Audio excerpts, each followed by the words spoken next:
What's going on? What's going on, Patriots? This is your boy Jeff from Hood Politics checking in. And y'all know how we start each and every one of them out. Sending our thoughts and prayers out to Texas, the Carolinas, New Mexico, that beautiful baby girl who lost her life at Hershey's Water Park, the family and friends of those who got caught up in that NYC shooting, and also the family and friends of that fallen officer in Georgia. And sad to bring to y'all, man, we have 2 more fallen officers, so we're going to add them into our prayers. You know what I'm saying? I don't even know how I feel about this. You know what I'm saying? This is just a tragedy that happened. You know, these officers were not targeted. They was responding to a domestic dispute, which is one of the most dangerous calls for an officer, for our fellow police officers, man, because you got 2 heated people, you know what I'm saying? And 9 times out of 10, once the police come, if neither one of the parties call, like say for instance, a third party call, you know what I'm saying?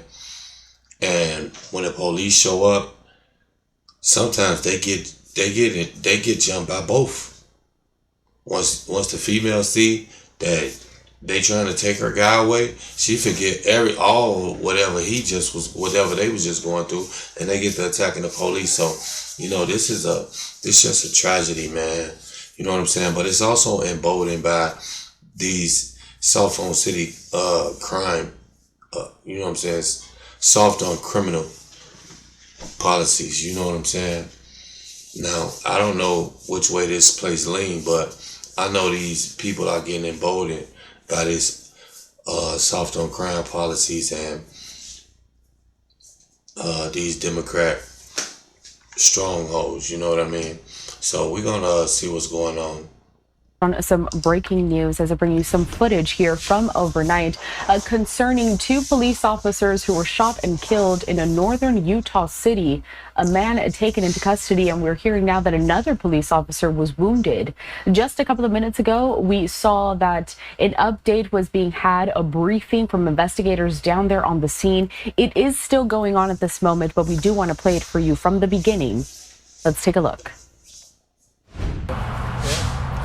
So, good morning. My name's Chad Reyes. I'm the Chief of Police with Brigham City Police Department, and I'm here on behalf of Chief Dustin Cordova and Sheriff Kevin Potter. They've asked me to give the media an update because they need to spend some time with their departments, as I'm sure you can understand. On August 17th at 21:02 hours, so 9:02 p.m., the Box Elder Communications Center received multiple 911 hangups from an address near 700 North, 200 East in Tremont, Utah. An officer from the Tremont and Garland Police Department responded and began speaking with an occupant of the home who was reporting an apparent domestic disturbance, at which time a male emerged from the residence with a firearm. The male opened fire on the officer, striking and killing the officer. A second officer with Tremont and Garland Police Department responded to assist the first and was immediately fired upon by the same male suspect. The second officer was also struck and killed by the suspect's gunfire. A third officer deputy from the Box Elder County Sheriff's Office had also been dispatched to assist, and as they arrived in the area, the suspect fired several rounds into the deputy's vehicle, striking the deputy and the deputy's police service dog. After being hit by gunfire, the deputy and police service dog remained in their vehicle and were subsequently evacuated to an area hospital and specialty veterinary clinic where they received medical treatment. Both are recovering and in fair condition now. They hit the dog too, man. This dude was this is a sad situation, man. Our cops, man, they gotta be careful, man. And see, they know, like, why would you roll up on the, well, they said as soon as they pulled up and he seen them, they start opening fire. So I can't even say nothing about that. It's just a sad situation. It's just unfortunate that this happened like this, man. After firing upon these officers and police service dog, the suspect was convinced to put down his weapon by bystanders, and he was immediately taken into custody by additional responding officers. Due to the level of violence and lack of information precipitating this incident, SWAT teams responded to clear the home and verify no continued This dude threat killed remained. 2 police and then he. The suspect was booked into the Box Elder County Jail on charges of aggravated murder. Weber County Attorney's Office is coordinating the ongoing homicide investigation. Tragedies like these rock the entire community, state, and even nation.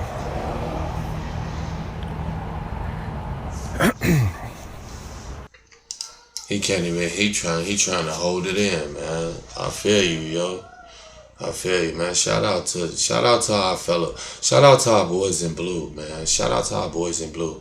They don't get paid enough to do the job that they doing, and they still sticking around after all this defund the police BS, man. After they've been just humiliated and demoralized and made the enemy, like. Man, shout out to our boys in blue, man. We gotta back our boys in blue, yo. These officers and their families served their community every day and will forever be remembered as heroes. Our thoughts and prayers are with the Tree-Martin Garland Police Department, Box Elder County Sheriff's Office, and the family of those involved. We're grateful for the swift response from multiple agencies from Box Elder, Weber, and Cache counties. And I'll answer any questions. Hard not to notice the emotions as you're reading through that. And how are your officers, and more importantly, the Tree-Martin Garland officers, handling all this right now? As you can imagine, like I said, it rocks an entire community, especially the police department. As I mentioned at the beginning of this, Chief Cordova asked me to be here so he could be with his department and his family and take care of their needs as much as one can in a situation like this. Can you identify the names of the officers who were killed? We're not ready to do that just yet. What about the shooter?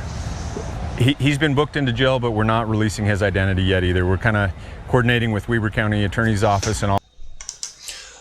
Why? I don't want to take a guess, but can you probably just guess why they don't want to release the name and the identity of the shooter? Probably the same reason why they don't never ever want to do that. You know what I mean? Because it don't fit their narrative. It ain't nothing that they can complain and talk ish about. You know what I'm saying? So we're gonna continue. Also, Chief Cordova has expressed his desire to come out and give a statement. He's just not ready to do that yet, and so I'm just kind of giving as vague but as much information as I can until he's ready to give more.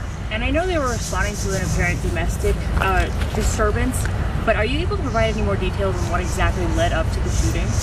Just that we received multiple 911 calls to that address, and when we responded, we were talking to one occupant who was giving us information that led us to believe that there was a precipitating domestic, but nothing more than that. What do we know about the bystanders? Were they neighbors? We believe so, yes. We're still in the process of interviewing those people. Does the suspect have a violent background? I am unaware of what his background is. Is he an adult male? An adult male, yes. Chief, can you kind of talk about how this affects? I mean, obviously this would affect any police department incredibly, but I mean, this is also a very small community and a small department. It's 21 officers in this department. Right. Yeah, I mean, as I mentioned in the press release, you know, it having 2 officers killed in the line of duty and another and their dog injured is an event that really rocks an entire nation. You know, luckily in this area and really in this state, we have police departments have the support of the public for the most part, and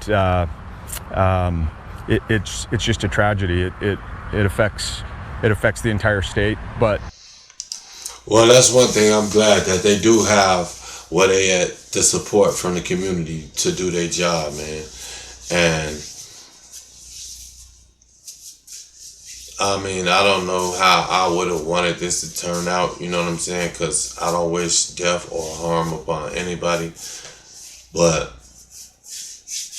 yeah,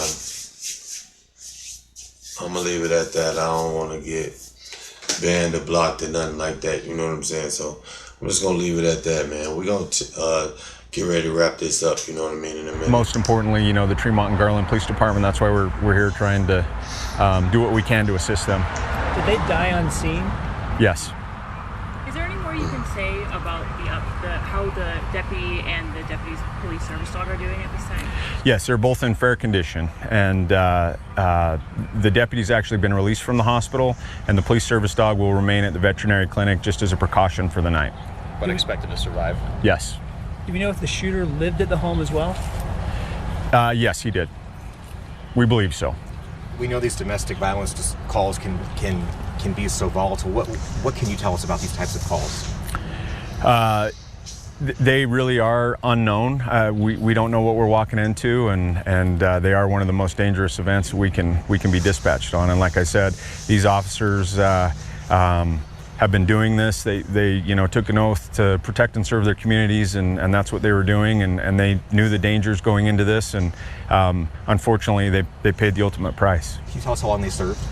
I don't know the exact answer to that.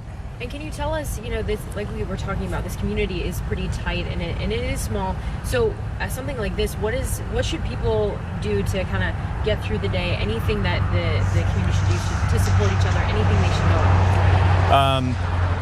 I think some of you were here when some of the council members and the mayor were bringing around, breakfast for the officers and just trying to be supportive. I think that kind of outpouring of support from the community is welcome too, but we do ask that community stay away from the area until we're done with the investigation and processing the scene thoroughly. Do we know?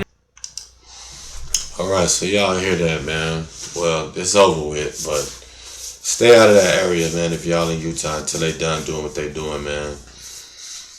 Shout out to these officers' family and their friends, their kids. You know what I'm saying?